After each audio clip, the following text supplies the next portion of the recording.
The war is no longer far away, but has spread to the home front, where Russian society is cracking and collapsing before the eyes of Putin's faction. For the Kremlin, every carefully crafted scenario is now just a fragment of illusion. And as the economy, trust, and social order disintegrate, the crisis is eating away at the core of the power they once believed impregnable. For starters, Russia's inability to defend its own territory has led police to post TikTok videos instructing citizens how to run away from drones. Worse, fear grips the Kremlin as Putin orders a nationwide internet shutdown, which he claims is aimed at stopping Ukrainian drones, but the truth lies elsewhere, to prevent Russians from seeing the true face of the war they are embroiled in. But with the economy in tatters, people's anger is boiling over. They have no jobs, and now they can't find them because the internet is down. This is tearing apart Russia's social fabric. The best workers, doctors, engineers, programmers are leaving the country in droves. This kind of social collapse is now a bigger threat to Putin's regime than any defeat on the battlefield in Ukraine. Survival Guide.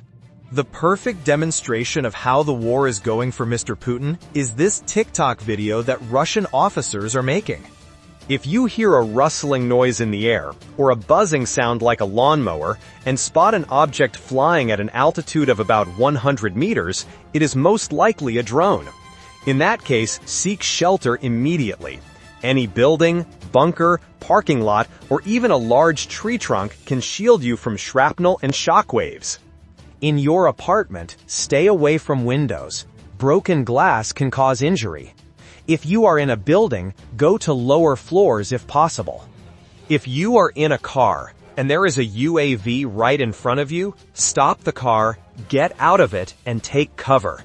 When there is an explosion, drop to the ground and cover your head with your hands. It is better to crawl or roll away carefully. Absolutely do not share photos and videos of the drone on social media. This may help the enemy adjust and attack again. It is strictly forbidden to use radio communication, mobile phones, or GPS devices near the crashed UAV. If you find a UAV, do not touch it or its parts. They may contain toxic or explosive substances. Leave the area immediately. Call 112. When speaking to the operator, provide full information, the time and place of the UAV finding. You can access emergency information about UAV attacks through the application of the Russian Ministry of Emergency Situations. Be vigilant and careful, and remember that safety begins with you. Root cure, advice, and the economic crisis. You know, that's not a bad idea, really. But I think that officer missed some important steps that he should share with the Russian people, so let me try. Okay, listen up. Russian citizens, if you hear a buzzing sound in the sky that sounds like a lawnmower, it's probably a drone. The best way to protect yourself in this situation is to call your leader and tell him to stop invading another sovereign state. I promise you, this works 100% of the time. If he listens, the drones will stop coming. Nearly 40% of Russia's oil refining capacity has been shut down. As a result, 57 regions are facing a fuel crisis. The situation is so bad that Russia has had to limit gasoline sales. At some gas stations, you can only buy about 10 liters. On top of that, Russia is now forced to import oil from Belarus. Putin finally got what he promised. Russia is no longer a gas station of the world, all because he couldn't stop Ukrainian UAVs. Internet disconnect trick and people's reaction. But he is trying. I have to give him credit, because in Russia we have seen something unique happening. Internet is being cut off to entire cities at random. Putin says it is to stop Ukrainian UAVs, but some Russians are not in favor of this strategy. Hear it for yourself.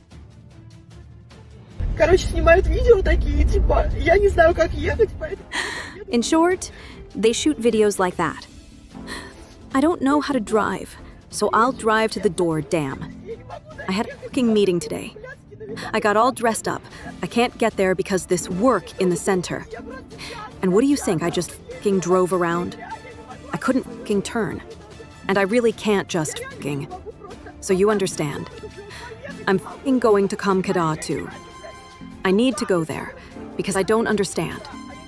I understand in my head that I need to go somewhere to the left or right because no obvious turn on Tverskaya. But you see, I'm spinning around and in the end, I'm completely lost. I just drove for an hour. I'm not exaggerating. F***ing driving towards. I'll just f***ing run away because I need to go to Moscow Ring Road. The U-turn is, damn it, things out in Kimki. Fly without a navigator. I'm so f***ing offended. It's just a shame I can't. She's just offended, that's all.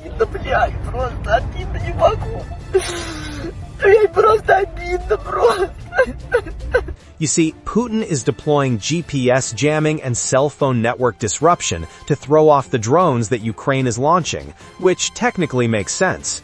Ukrainian drones rely on GPS signals and internet connections to locate and attack their targets, but ironically, it's Russians who are suffering the most, while the Ukrainians are hitting their targets just fine. And judging by the videos circulating on Russian social media, it looks like people would rather let the refinery burn down than live without internet. Honestly, you can't blame them. Tightening censorship. From drones to text messages. Now, you and I both know that Putin is using the UAV excuse just to tighten his control over Russia's internet.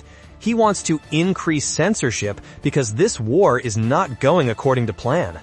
In fact, the Russian government has already begun blocking calls via Telegram and WhatsApp and forcing people to install a new app called Max. The problem is that this app is developed and operated entirely under the Kremlin's control. In other words, Putin's concern isn't with Ukrainian UAVs, but with what Russians are talking and sharing every day. If you live in Russia, understand that. Putin can see everything, which he probably has been doing for a long time, only now he doesn't have to hide it. Shocking salary reduction, high inflation. Unfortunately for Russians, the internet may be the least of their worries. As you know from our video yesterday, many Russian companies, some of the largest, are laying off staff or reducing the work week to just 4 days a week instead of 5. That's a huge hit to workers' wages, sometimes more than 20%. Because they don't just lose that extra day. Sometimes they also lose bonuses that they could get if the company hits certain profit or revenue targets. But now the companies don't hit those, so they lose the bonus that they would have gotten and that extra day every week. That kind of pay cut is even worse when you factor in Russian inflation, specifically food inflation. The chart on the screen shows Russia's monthly food inflation. It has been above 10% for most of this year. In fact, it has only dipped below 10% in the past 2 months. But even then, it is still at 9.5%. Furthermore, these are official figures. I am sure that the Russians are not telling us the whole truth. And above all, these are aggregate figures. So they are looking at the entire food basket that the Russian central bank tracks and then calculating the inflation rate based on that. But if we start looking at individual items that Russians eat a lot of, the situation is even worse. Potatoes. The second loaf of bread, price skyrocketing. Take potatoes, for example, because they are one of the biggest staples in the Russian diet. In fact, in Russia, potatoes are often called the second loaf, a nickname. Russia is one of the top 5 potato-consuming countries in the world, and the average Russian consumes about 300 pounds, 136 kilograms of potatoes, compared to about 150 pounds, 68 kilograms in the United States. Potato prices have increased by 200% in the past 12 months. That's a tripling in just 12 months. That's the biggest increase in 23 years. And that's a big problem for families, especially if their wages are shrinking. Defense spending and bitter medicine for the people. If I ask you, what should a government do in a situation like this? They should do something to alleviate the pain that ordinary Russians are going through. Before you answer, I just want to tell you a joke that has become very popular in Russian society today. It is a way to laugh at their own situation. Russians compare the Russian army to an alcoholic father. One day, the alcoholic father came home and said to his son, "Hey son, the price of alcohol has gone up. The government just raised taxes." The boy asked, "Oh, so does that mean you're going to start drinking less?" The father replied, "No, that means you will start eating less." That's the situation Russian citizens are facing right now. According to the newly released Russian budget for 2026, taxes will go up for citizens, but that money won't go to Russians. That money will go to the Russian military. And that's a lot of money. 40% of the government's budget is going to defense and internal security. Putin doesn't want hungry Russians coming to the Kremlin and overthrowing the government. Health and environmental crisis. As if all this wasn't bad enough, Putin is cutting money from essential things because the government isn't making as much money as it used to. So things like medicine are being cut. In fact, the situation in Russia's healthcare sector is deteriorating so rapidly that they could face a major health crisis very soon. They are facing a shortage of doctors in public hospitals. The reason is that Putin does not have enough money in the budget to pay doctors a fair salary. So doctors are choosing to work in private clinics instead of public hospitals. To solve the problem, Putin doesn't want to allocate more money to the public sector. Instead, he simply bans doctors from working in private clinics. They can only do so if they also work in a public clinic. I'm starting to sense a trend. Whenever Putin has a problem, his answer is always to ban something he doesn't like. Garbage. But you see, he can't ban garbage. And that's not an analogy. It's actually happening in Russia. There's a potential garbage crisis. 30 different regions in Russia are facing a shortage of landfills.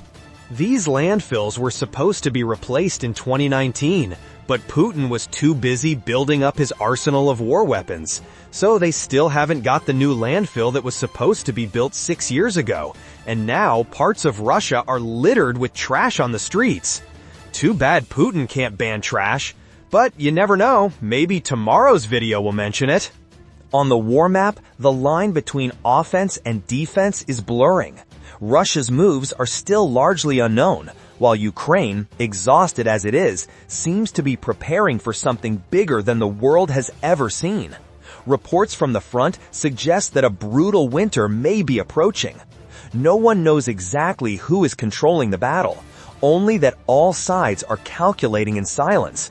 Behind the diplomatic statements are secret moves, plans never made public.